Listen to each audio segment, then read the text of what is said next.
Okay, so you know that in Texas they passed very restrictive abortion rules. In fact, they that was just overturned by a judge. The judge said the ambulatory surgical center requirement, which that's what they tried to make. So if you're going to have an abortion clinic or a Planned Parenthood place, they put this requirement saying that you had to have ambulatory surgical. It had to be an ambulatory surgical center, which most of the Planned Parenthood places, abortion clinics weren't that.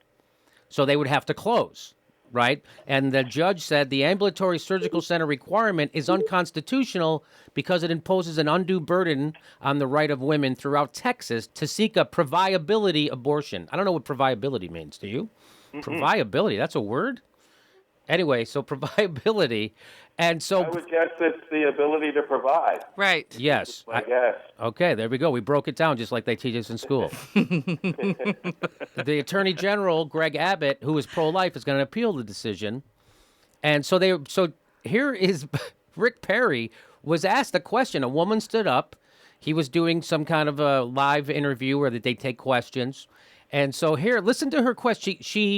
So here he is. By the way, he looks like Mr. Smarty Pants because he's wearing his glasses. It's a good look for him. And so she asked him, listen to how she specifically words this, if you can hear it. Good afternoon, Governor Perry. My name is Melissa Young. I'm from Houston. Today I heard you talk about anti-regulations and pro-access. However, my question is, why did you side with those who voted HB 2 regarding the ambulatory surgical center regulations that caused so many healthcare clinics to close down and prevent access to so many men, women, Hispanic, Latinos, and Okay, people? we have that. We have the question. Can you talk about your logic? Thank you. Can we talk about? By the way, the questioner did not want to, made him very uncomfortable, right? So now Captain Moron decides to bring up a real life example of how the new regulations could have saved someone's life. Except he doesn't use a death caused by an abortion procedure. Instead, he brings up something totally unrelated, and here it is. That it is a state's right to put particular types of considerations into place, to put rules and regulations into place, to make a clinic be as safe as a hospital. And it was interesting that when Joan Rivers and the procedure that she had done, where she died, that was a clinic. And I was just, it's a curious thought that if they had that type of regulations in place, whether or not that individual would be still alive. So as an example of how he's trying to make abortion clinics safer, he uses the example of a clinic in New York City that's not an abortion clinic, and someone died in it. Turns out, Perry suggested that if hospital-level standards were in place at the clinic where Rivers underwent surgery on her vocal cords, she may not have died, except that the clinic where Rivers was treated is an ambulatory surgery center. So thanks for bringing up something that has nothing to do with what we're talking about and undermines your point. He also said that under that law, they could have saved Tony Field's leg.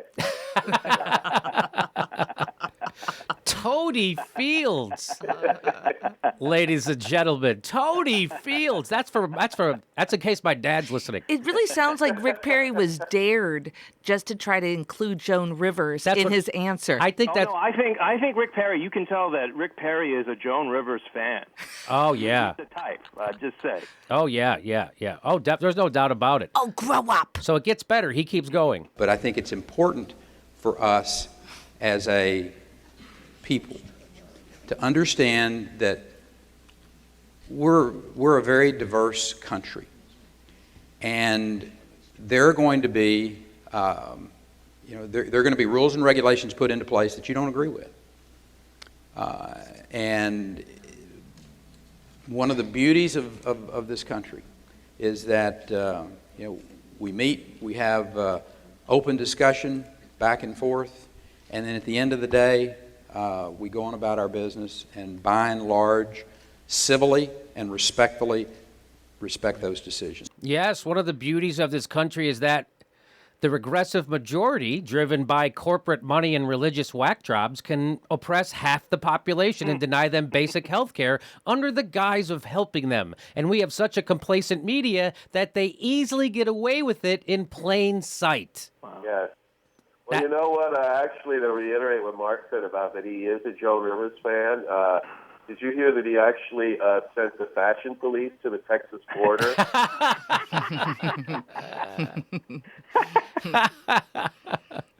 Rick Perry has a good point. This is a diverse country, and some people have issues with women. And if you're a woman, you're just going to have to tough it out until you get a Democratic-elected governor of Texas. Mm-hmm. And fat chance of that happening. Yeah. You know, it might be just because I'm a woman that I could kind of read between the lines what Rick Perry was saying. Because what I heard him say was, at the end of the day, you leave and you shut the fuck up. Yes. Yeah. Yes.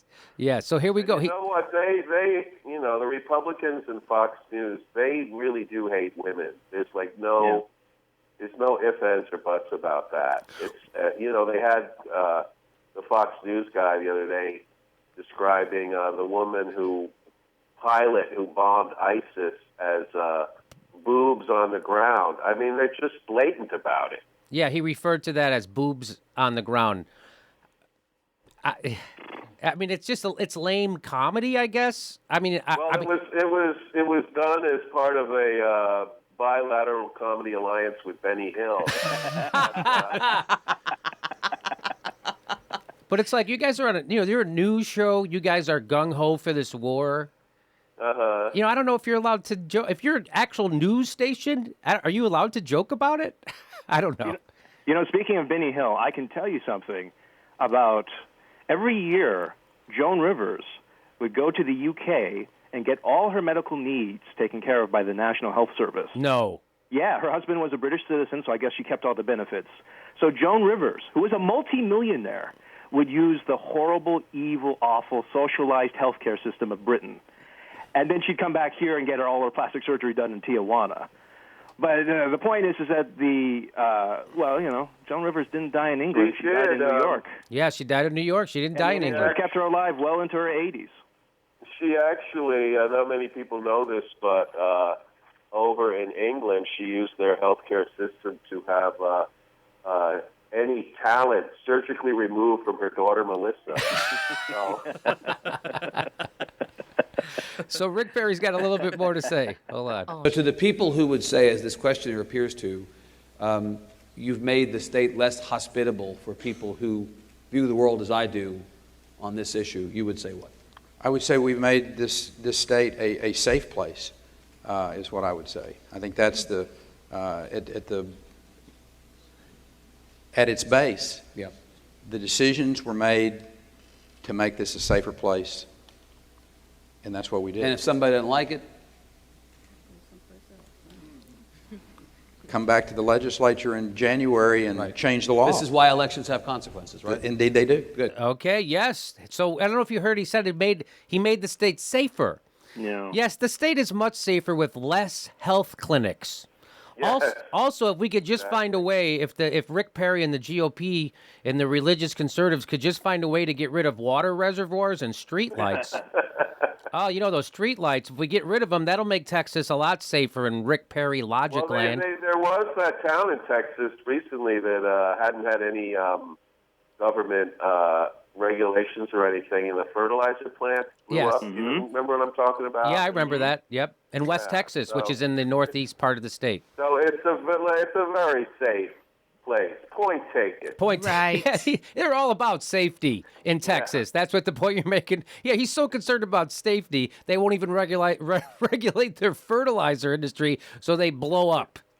Right. Yeah, that's right.